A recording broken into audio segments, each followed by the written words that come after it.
নহয়, কথাটো এনেকুৱা যে গোটেই যিটো যোৱা বছৰৰ অৰ্থাৎ 2020-ৰ যিখন 27 জানুৱাৰীত দিল্লীত চুক্তি হ'ল, মানে অসম চৰকাৰৰ মধ্যস্থতাত আৰু BTCৰ প্ৰশাসনৰ মধ্যস্থতাত, আৰু সেই চুক্তিখনৰ হোৱাৰ আগত এটা চৰকাৰৰ ফালৰ পৰা মোক নিৰ্দেশ দিছিল যে আপুনি ৰঞ্জন দৈমাৰীৰ বেল ফাইল কৰিব লাগে। আমাৰ 27 তাৰিখে চুক্তি হ'ব, 26 জানুৱাৰীত আমাৰ ভাৰতৰ প্ৰধানমন্ত্ৰীয়ে ডিক্লেয়াৰ দিব যে বড়োসকলে এখন পিছ চুক্তি হ'ব আৰু কোনো ধৰণৰ এনেকুৱা ধৰণৰ সমস্যা নাথাকিব, উগ্ৰপন্থীয়ে কওক, সন্ত্ৰাসবাদীয়ে কওক। তে এইমতে ৰঞ্জন দৈমাৰীক 25 জানুৱাৰীৰ দিনা জেলৰ পৰা, অৰ্থাৎ 24 তাৰিখে অৰ্ডাৰ হ'ল, 25 তাৰিখে ৰঞ্জন দৈমাৰীক সন্ধিয়াৰ ফ্লাইটত দিল্লীলৈকে লৈ যোৱা হৈছিল আৰু পৰৱৰ্তী সময়ত দিল্লীত চুক্তিখন হৈছিল। সেই একে জানুৱাৰী মাহৰে 30 তাৰিখে, যদি মোৰ ডেটটো ভুল হ'বও পাৰে, কোকৰাঝাৰত এখন বিশাল জনসমাৱেশ হৈছিল। তাত এই চুক্তিকাৰীসকলক ৰাইজে সম্বৰ্ধনা জনাইছিল। ভাৰতৰ সন্মানীয় প্ৰধানমন্ত্ৰীও আহিছিল, অসমৰ মুখ্যমন্ত্ৰী উপস্থিত আছিল, BTC প্ৰশাসনৰ আছিল, এপছুৰ ফালৰ পৰা আজিৰ যিজন আমাৰ BTCৰ চিফ তেওঁ আছিল। আৰু এইটো বুজা যায় যে ৰঞ্জন দৈমাৰীৰ কাৰণে অসমত বড়ো সমস্যাৰ যিটো সমস্যা বুলি ভবা হৈছিল, সেইটোৰ এটা শান্তি প্ৰক্ৰিয়াত আহি এটা সমাধানৰ হোৱা বুলি আমি আশা কৰিছিলোঁ বা আশা কৰিছোঁ। কিন্তু আজিৰ প্ৰেক্ষাপটত আমি এইটো যদি চাওঁ, যে এই শান্তিটো যদিও কাগজে পত্ৰই হৈছে, আচলতে তাৰ ৰূপায়ণটো হোৱা নাই। আৰু ৰূপায়ণটো নোহোৱা কাৰণে গতিকে আমি শান্তি প্ৰক্ৰিয়াৰ পৰিসমাপ্তি হোৱা বুলি আমি ভাবিব নোৱাৰোঁ। এতিয়া কথাটো হৈছে যে ৰঞ্জন দৈমাৰী গুৱাহাটীৰ যিটো চিৰিয়েল ব্ৰহ্মৰাজ, গুৱাহাটী কোকৰাঝাৰ বঙাইগাঁও বৰপেটা ৰোড, এই বঙাইগাঁৱত তেওঁ অভিযুক্ত, সেই হিচাপে বিচাৰ প্ৰক্ৰিয়াত তেওঁক দোষী সাব্যস্ত পাই মহামান্য আদালতে তেওঁক কাৰাবাস খাটিবৰ কাৰণে, যাৱজ্জীৱন কাৰাবাস খাটিবৰ কাৰণে নিৰ্দেশ দিছে। আৰু এতিয়া যদি আমি চাওঁ, ৰঞ্জন দৈমাৰীয়ে যিবোৰ অপৰাধ কৰিছিল, সেই অপৰাধবোৰ ব্যক্তিগত শত্ৰুতা বা তেনেকুৱা ধৰণৰ নহয়। আৰু এটা এই জাতি হত্যাৰ কাৰণে কৰা তেওঁৰ সংগ্ৰাম, আৰু সেই জাতি হত্যাৰ কাৰণে কৰা সংগ্ৰামত কিছু আইনৰ পৰিপন্থীটো হৈয়ে বা আইন ভায়লেশ্যন হৈছে বা আইন উলংঘা কৰিছে। কিন্তু আমি সেইটো দৃষ্টিকোণৰ পৰা নাচাই, আজি যিটো BTCত বা অসমৰ জনজাতীয় এলেকাবিলাকত, বিশেষকৈ বড়ো অধ্যুষিত অঞ্চলত আজি যিটো পৰিৱেশ হৈছে, যে ৰঞ্জন দৈমাৰী ৰাইজে বিচাৰে, তেওঁৰ নেতৃত্বত শান্তি চুক্তি হৈছে, আৰু শান্তি চুক্তি কৰা মানুহজনে আজিও কাৰাবাসত বন্দী হৈ আছে বা কাৰাবাস খাটি আছে।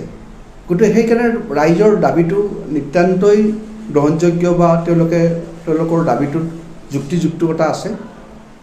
আৰু ৰিচেণ্টলি যিজন আমাৰ বিনোদ মুছাহাৰী বাথা, তেওঁ NDFBৰ পৰৱৰ্তী সময়ত জংঘলত গুচি গৈছিল, নামটো NDFBয়ে হৈ যোৱা নেশ্যনেল কৰি লৈছিল, গতিকে NBLF, আৰু তেওঁ এতিয়া মূলসুঁতিলৈ আহিছে। আৰু তেওঁ এইটো ক্লেইম কৰিছে যে আমি মই যোৱাৰ কাৰণটো আছিল যে ৰঞ্জন দৈমাৰীক কেতিয়াও ক্ষমা কৰা নহ'ল, আৰু গতিকে তেওঁ এতিয়া আহিছে, তেওঁ কৈছে যে ৰঞ্জন দৈমাৰী মুকলি আকাশৰ তললৈকে আহিব লাগে।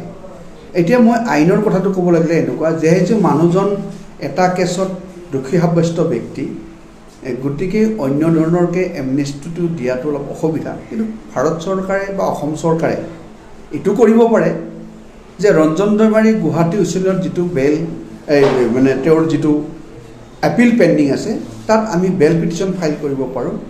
আৰু যদি বেল পিটিশ্যনত যদি গভৰ্ণমেণ্টৰ ফালৰ পৰা, চৰকাৰৰ ফালৰ পৰা যদি কোনো ধৰণৰ অবজেকশ্যন নকৰে, তেতিয়াহ'লে তেওঁ বেলটো কোৰ্টে নিশ্চয় দান কৰিব বুলি আমি আশা ৰাখিছোঁ। আৰু তেওঁ বেলটো গ্ৰাণ্ট লৈ তেওঁ মুকলি আকাশৰ তললৈকে আহিব পাৰিব।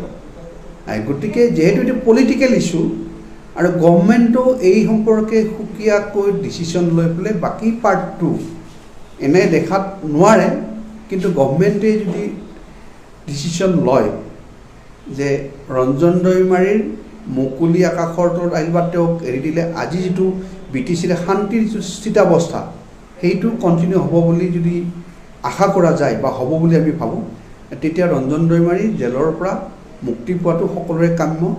আৰু এই ক্ষেত্ৰত চৰকাৰে তেওঁক ৰেহাই দিয়াৰ কাৰণে বিহিত ব্যৱস্থা ল'ব পাৰে। কিন্তু ৰঞ্জন দৈমাৰীক ৰেহাই নিদিয়ালৈকে বা তেওঁক জামিন নোপোৱালৈকে কিন্তু আইনৰ উলংঘা কৰি তেওঁক মুকলি আকাশৰ তললৈ অহাটো সম্ভৱপৰ নহয়। সেই পাৰ্টটো ক'ব গ'লে আপুনি যিটো কথা কৈছে এতিয়া হৈ গ'ল, এইটো ক'লৈ দিগদাৰ। ইন জেনেৰেলি গভৰ্ণমেণ্টৰ সদিচ্ছা আছিল ৰঞ্জন দৈমাৰীক মুকলি কৰিব বুলি ভাবিছিলোঁ আৰু সদিচ্ছা থকা বুলি ভাবিছিলোঁ। কিন্তু এজন ধৰক যদি কোৱা হয় যে ৰঞ্জন দৈমাৰী যিখন চুক্তি কৰিছে বা য'ত স্বাক্ষৰ কৰিছিল আৰু সেই হিচাপে মানুহ এজনক এজন কাৰাবাস খটা মানুহক মানে কিছু সময়ৰ কাৰণে বেলত আহি চুক্তি কৰি আকৌ কাৰাবাসলৈ যোৱাটো আচলতে আইনৰ বিৰুদ্ধে হয় যদিও কিন্তু এটা সামাজিক যিটো ন্যায় আৰু তেওঁৰ কাৰণে যদি শান্তি আহিব পাৰে এখন ৰাজ্যত বা তেওঁৰ কাৰণে যদি এটা এৰিয়াত মানুহে উগ্ৰপন্থা বাদ দি বা পৰিহাৰ কৰি যদি সমাজ জীৱনত মানে নৰ্মেল জীৱন যাপন কৰিবলৈ তেওঁলোকে ইচ্ছা প্ৰকাশ কৰিব পাৰে, গতিকে চৰকাৰৰ সদিচ্ছা থাকিব লাগে যে ৰঞ্জন দৈমাৰীকো বাকী যিখিনি তেওঁৰ কাৰাবাস খাটিবলগীয়া সময় আছে সেইখিনি চৰকাৰে ইচ্ছা কৰিলে মাফ দিব পাৰে। এইটো এনেই ধৰক জেলত যিবোৰ আসামী থাকে সেইবোৰ চৰকাৰৰ যিটো মানে প্ৰিজন ডিপাৰ্টমেণ্ট বা ইনস্পেক্টৰ অফ প্ৰিজন থাকে, এজন চৰকাৰৰ অফিচাৰ বিষয়া, তেওঁৰ নিৰ্দেশতে জেলবোৰ পৰিচালনা হয় আৰু তেওঁক জেলৰ মানুহ জেলতেই ৰাখিছে। কিন্তু কথাটো হৈছে তেওঁলোকে এটা কাম কৰিছে, চৰকাৰে তেওঁৰ কাৰণে এখন স্পেচিয়েল জেল বনাইছে, মানে মেকশ্বিফ্ট স্পেচিয়েল জেল, অৰ্থাৎ টেম্পৰাৰীকৈ বনোৱা এখন জেল। আৰু তেওঁক গুৱাহাটী কেন্দ্ৰীয় কাৰাগাৰত তেওঁ আছিল।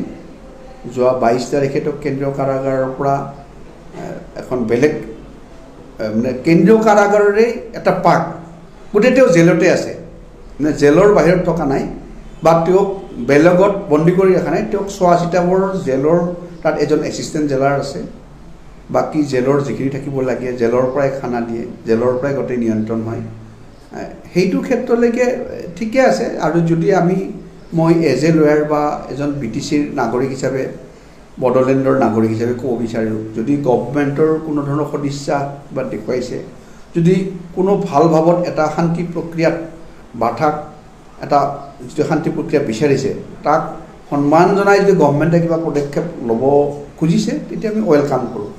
কিন্তু ৰঞ্জন দৈমাৰী আজি য'ত আছে সেইটো কিন্তু তেওঁ জেলতকৈ বেছি মানে চেলত থকাৰ নিচিনা বেছি কষ্টসাধ্য হৈছে। কিন্তু তথাপিও আমি ভাবোঁ কিবা ভাল হোৱাৰ স্বাৰ্থত যদি আনিছে বা ৰঞ্জন দৈমাৰীয়েও সেইখিনি মানে তেওঁ ছেক্ৰিফাইচ কৰিবলৈ, তেওঁৰ ফালৰ পৰা সেইখিনি সহ্য কৰিবলৈ তেওঁ সাজু আছে।